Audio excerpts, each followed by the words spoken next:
तो आज की वीडियो है फुकेट सिटी टूर के पार्ट 2 और आज के इस वीडियो में मैं जो दिखाने वाली हूँ वो है वर्शलम टेम्पल, काजू factory, Phuket old city, Chillva market, shopping and street food.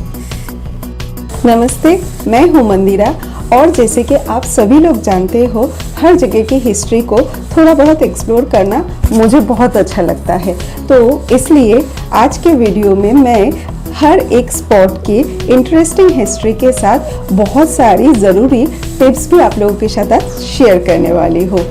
अगर आप लोगों ने मेरा फुकेट सिटी टूर का पार्ट 1 नहीं देखा है तो मैं बता देती हूँ। उसमें मैंने फुकेट सिटी टूर के बिग बुद्धा, एलिफेंट एक्सपीरियंस और हनी बी फार्म ये सब कुछ शेयर किया था और उसी के साथ हम लोगों ने कहाँ स्टे किया था, उसका एक्सपीरियंस कैसा था।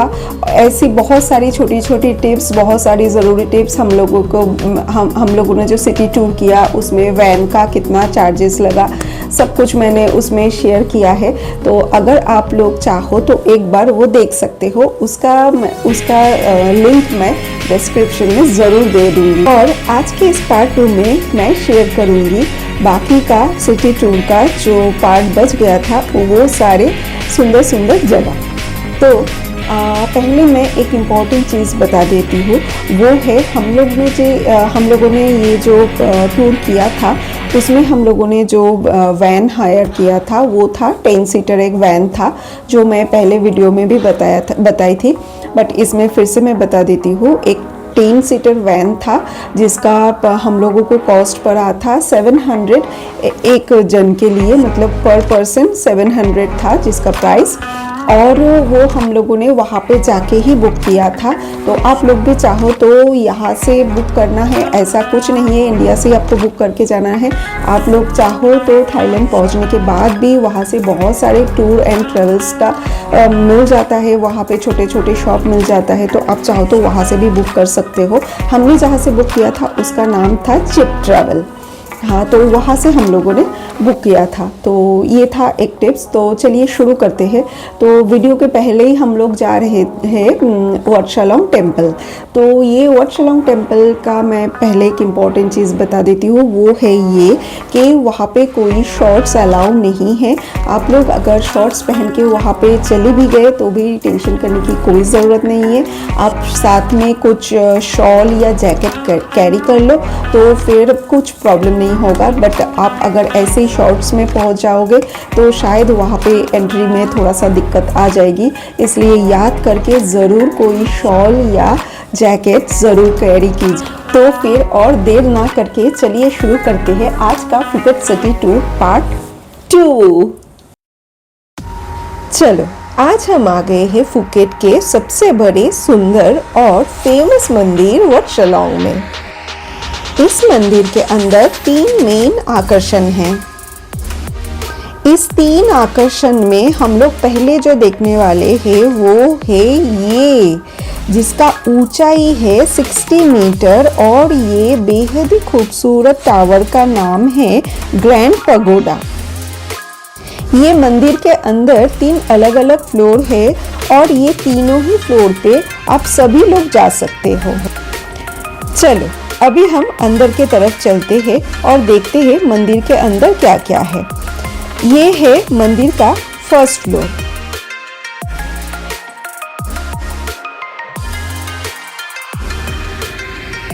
यहाँ पे बुद्ध भगवान की अलग अलग मुद्राओं वाली कई सारी सुंदर सुंदर मूर्तियाँ रखी हुई थी।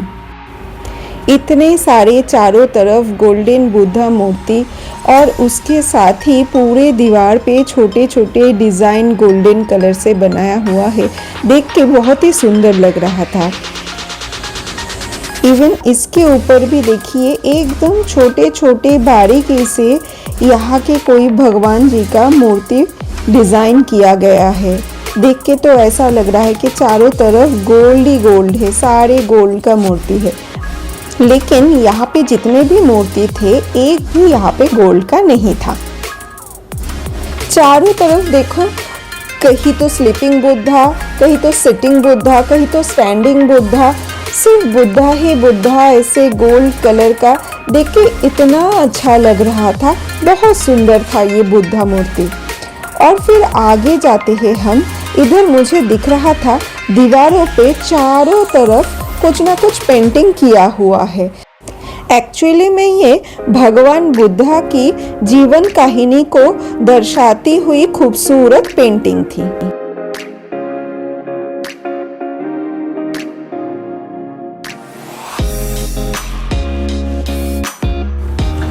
अभी मैं आ गई हूँ इस मंदिर के सेकेंड फ्लोर पे। यहाँ पे एक वाइट बुद्धा के साथ साथ चारों तरफ वही गोल्डन कलर का बाकी बुद्धा मूर्ति था, बट यहाँ पे ज्यादा करके सारे सिटिंग बुद्धा ही मुझे दिख रहा था। यहाँ पे भी चारों तरफ वही सेम गोल्डन डिजाइन किया हुआ था, सब जगह पे गोल्डन डिजाइन है और चारों तरफ वही सिटिंग बुद्धा। अभी मैं जा रही हूँ इस बिल्डिंग की एकदम टॉप फ्लोर पे, मतलब जो थर्ड फ्लोर है और इस मंदिर की सबसे पवित्र स्थान माना जाता है।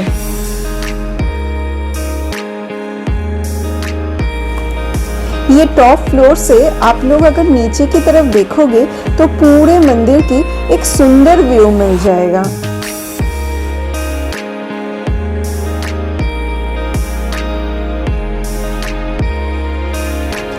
यहाँ पे हर एक मंदिर के सीढ़ियों में या एंट्री में आप लोगों को ऐसे ड्रैगन की मूर्ति दिख जाएगी।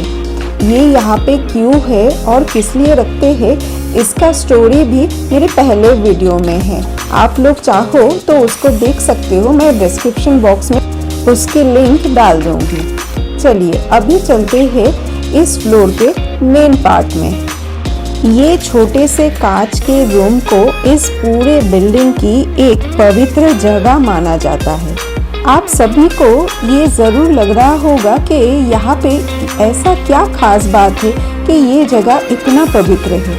चलिए तो फिर मैं बता ही देती हूँ ये जगह इतना खास क्योंकि ये कांच के रूम के अंदर वो छोटा सा कांच का बॉल आप सभी को तो दिख ही रहा होगा, तो वो कांच के बॉल के अंदर जो रखा है वो भगवान गौतम बुद्ध की अस्थि का एक हिस्सा है, जिसको बहुत संभाल के यहाँ पे रखा गया है। इस अस्थि को श्रीलंका से तोहफे के रूप में लाया गया था। बात करते करते हो गया हमारा वो पूरा मंदिर देख के हम आ गए बाहर। कितनी बड़ी और सुंदर है ये मंदिर, मुझे तो बहुत ही अच्छा लग रहा है। आप लोग भी पहले अगर कभी आए हो तो मुझे ज़रूर बताना आप लोगों को कैसा लगा था ये मंदिर। चलिए बात करते करते हम आ गए हैं ये दूसरे मंदिर के सामने, इसका नाम है बिहान। इसको मेन प्रार्थना हॉल भी कहा जाता है। ये सामने जो 3 मूर्तियाँ दिख रही है ये यहाँ के फेमस मंक के हैं। ये मूर्तियाँ पूरा वैक्स से बनाई गई है, इसलिए सामने से देखने से एकदम रियल लगता है। आप लोगों को ये पता है क्या, यहाँ पे टूरिस्ट हो या लोकल, यहाँ पे आके इन मूर्तियों के सामने अगर आपको प्रेयर करना है तो इन मूर्तियों के ऊपर गोल्ड लीव लगा के ही प्रेयर करना पड़ता है ना। ये एक मज़ेदार बात। ये शीशे के अंदर आप लोगों को जो मूर्ति दिख रही है ये एक्चुअली में गोल्ड प्लेटेड है।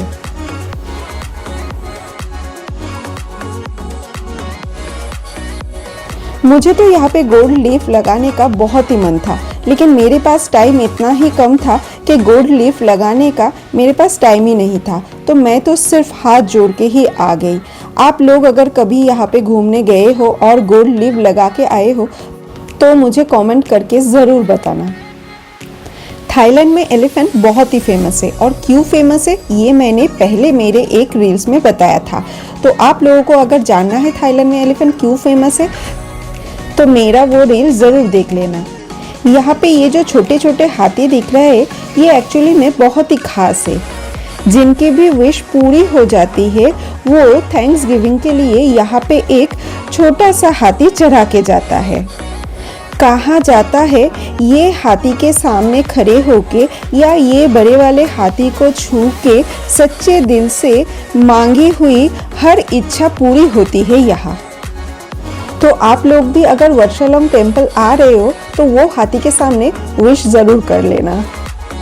अभी मैं आ गई हूँ इस मंदिर के लास्ट यानी थर्ड मंदिर के सामने, जिसका नाम है यूपसुट। ये बिल्डिंग पूरे वर्षालंग टेम्पल के सबसे पवित्र मंदिर माना जाता है। ये मंदिर बहुत पवित्र होने के कारण टूरिस्ट को हमेशा अंदर जाने का परमिशन नहीं होता है। हो गया हमारा वर्षालंग टेम्पल घूमना। आप लोगों को एक चीज़ ज़रूर बताऊंगी, यहाँ पे शॉर्ट्स कपड़े बिल्कुल अलाउ नहीं है। अभी जा रहे हैं हम काजू फैक्ट्री देखने। ये है यहाँ के काजू फैक्ट्री, जहाँ पे मैं सच में बोलूँ तो काजू छोड़ के बाकी सामान ज़्यादा बिक रहा था। सिर्फ एक जगह पे एक ही लेडी, ये लेडी यहाँ पे बैठ के काजू साफ कर रही थी, बस इतना ही था। इससे अच्छा तो हमारा इंडिया का गोवा की काजू फैक्ट्री अच्छा है। यहाँ पे काजू रखा हुआ था, आप यहाँ से टेस्ट करके यहाँ से काजू खरीद सकते हो, और आप चाहो तो नहीं भी खरीद सकते हो, लेकिन मुझे पर्सनली ये जगह उतना भी अच्छा नहीं लगा। आप लोग चाहो तो ये जगह स्किप भी कर सकते हो। और इसके बाद हम आ गए हैं थाईलैंड के एक ऐसे प्लेस पर जहाँ हर गली एक स्टोरी सुनाती है और हर बिल्डिंग इंस्टाग्राम वर्दी लगती है। जी हाँ, मैं बात कर रही हूँ फुकेट ओल्ड सिटी की। अगर आपको colourful street, cute cafes, street art और हेरिटेज वाइब पसंद है तो ये वीडियो बिल्कुल स्किप मत करना। सबसे पहले मैं जब यहाँ आई मुझे लगा जैसे किसी मूवी सेट में आ गई हूँ मैं। हर तरफ इतनी ब्यूटीफुल और कलरफुल बिल्डिंग्स है कि कैमरा बंद करने का मन ही नहीं कर रहा था मुझे। और सिर्फ फोटो ही नहीं, यहाँ के कल्चर, हिस्ट्री और पीसफुल एटमॉस्फेयर इस जगह को और भी स्पेशल बना देता है। तो ये सब कुछ देखने के बाद मेरे दिमाग में एक क्वेश्चन आया। वो था ये कि ये जो सिटी है ये क्या एकदम पहले से ही इतना ही सुंदर है या वक्त ने किया कोई हसीन सितम। तो वो जानने के लिए मैं इसकी हिस्ट्री को थोड़ा छानबीन किया और जो मुझे पता चला वो था ये। आज जो आप ओल्ड फुकेट टाउन को इतना कलरफुल, क्लियर और एस्थेटिक देख रहे हो, ये पहले बिल्कुल भी ऐसा नहीं था। 19th सेंचुरी में ये एक बिजी टीन मीनिंग टाउन था, जहाँ चाइनीज और पोर्तुगीज कल्चर का ज़बरदस्त मिक्स देखने को मिलता था।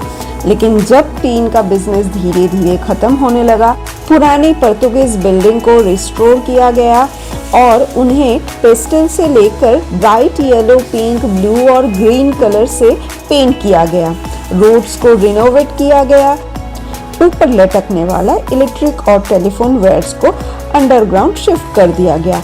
इसलिए आज यहाँ की स्ट्रीट इतनी क्लीन और फोटो परफेक्ट लगती है। पुराना शॉप हाउसेस को भी modern cafes, boutique shop, art gallery और सुवेनियर शॉप्स में कन्वर्ट कर दिया गया। और सबसे खास बात ये है, पूरे एरिया को हेरिटेज जोन डिक्लेयर कर दिया गया। इसलिए आज का ओल्ड फुकेट टाउन सिर्फ एक टूरिस्ट स्पॉट नहीं बल्कि हिस्ट्री, कल्चर और स्मार्ट प्लानिंग का एक परफेक्ट एग्जाम्पल है। तो ये था ओल्ड फुकेट सिटी की एक छोटा सा स्टोरी। ये सुंदर कलरफुल सिटी सिर्फ देखने को ही सुंदर नहीं था, उसके साथ साथ आप लोग यहाँ पे रिजनेबल प्राइस में बहुत कुछ खुद के लिए शॉपिंग भी कर सकते हो। जैसे यहाँ पे बहुत सारा कपड़े का शॉप था, जैसे एलिफेंट पैंट वगैरह बहुत कुछ मिल रहा था। बच्चों के लिए भी कपड़े था, फिर ज्वेलरी शॉप भी था। यहाँ पे बहुत सारे परफ्यूम का भी शॉप था। तो आप चाहो तो यहाँ से बहुत कुछ शॉपिंग कर सकते हो। तो मैंने तो यहाँ से थोड़ा बहुत ज्वेलरी शॉपिंग किया जो मुझे बहुत अच्छा लगा।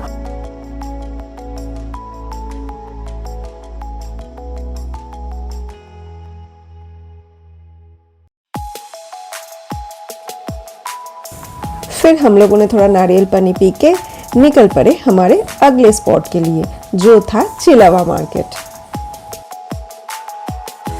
फुकेट के सबसे यूनिक मार्केट है ये, जहाँ सिर्फ शॉपिंग ही नहीं हर कोने में सरप्राइज छुपी हुई होती है।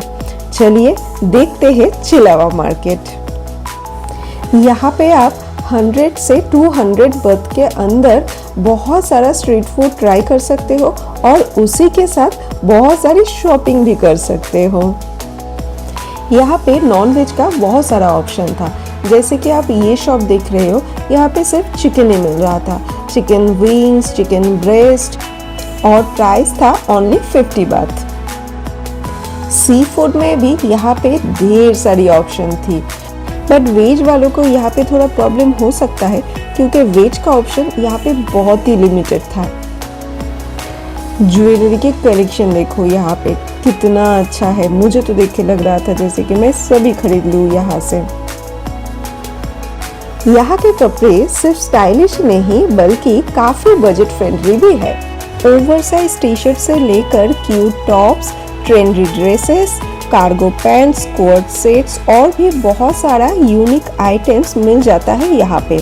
सबसे अच्छी बात ये है कि यहाँ बहुत से फैशन आइटम्स लोकल डिजाइनर और छोटे सेलर्स के होते हैं, इसलिए हर स्टॉल पर कुछ ना कुछ अलग ही दिखने को मिल जाता है आपको।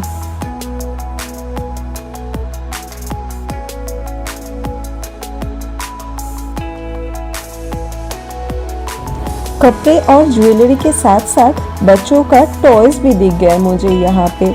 देखो कितने सारे क्यूट क्यूट टॉयज रखा हुआ है यहाँ पे।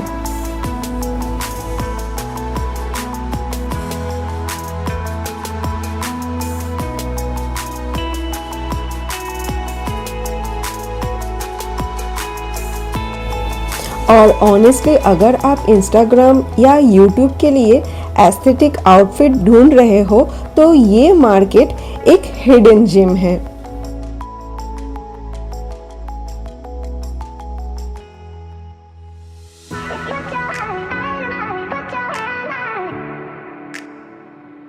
मैं तो इतना सारा ऑप्शन देखकर कंफ्यूज ही हो गई थी, क्या लूं और क्या ही छोड़ दूं।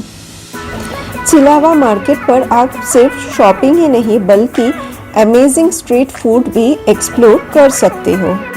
यहाँ एंट्री करते ही चारों तरफ से इतनी अच्छी खुशबू आ रही थी कि मुझे समझ में ही नहीं आ रहा था कि क्या पहले ट्राई करूं और क्या बाद में।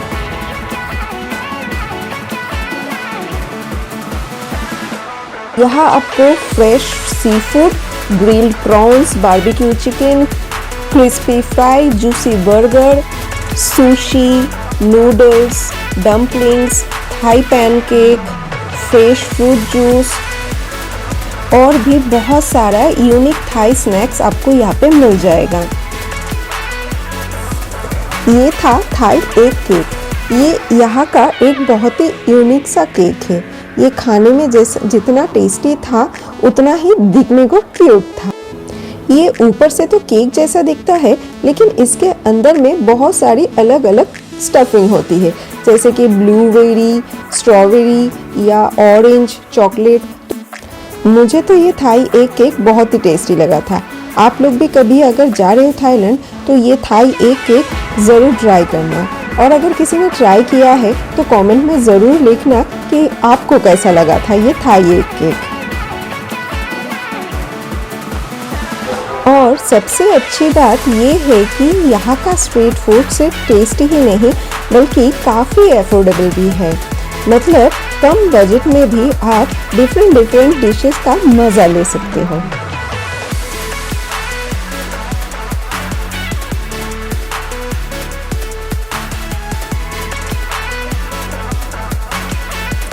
नॉनवेज में यहाँ आपको चिकन के साथ साथ पोर्क और बीफ का भी बहुत सारा आइटम मिल जाएगा। तो यहाँ से हमने एक पोर्क बारबेक्यू ट्राई किया था जो बहुत ही लाजवाब था। फिर हम लोगों ने यहाँ से ये मील बॉक्स ट्राई किया। इसके अंदर था राइस या नूडल्स, आपको जो चाहिए आप ले सकते हो। उसके साथ अंडा और कुछ वेजीज रहेगा और उसके साथ चिकन या पोर्क या बीफ आप लोग ले सकते हो। हमने वहाँ से एक चिकन बॉक्स लिया था जो खाने में उतना भी अच्छा नहीं था।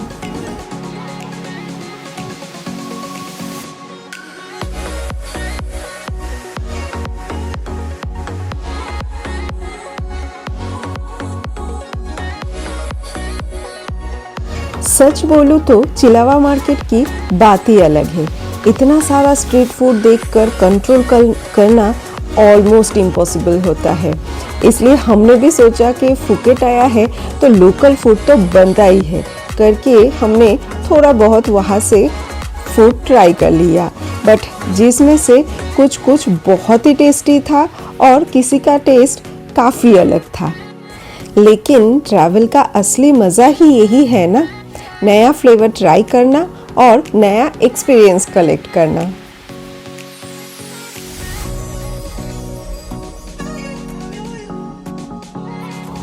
और ऑनेस्टली मुझे चिलावा मार्केट की वाइब्स बहुत पसंद आई। Colourful lights, live music, local crowds और इतना एनर्जेटिक एटमॉस्फेयर, ऐसा लगता है जैसे पूरा मार्केट एक फेस्टिवल सेलिब्रेट कर रहा हो। अगर आपको लोकल कल्चर और authentic Thai street food experience करना है तो ये जगह डेफिनेटली मिस मत करना।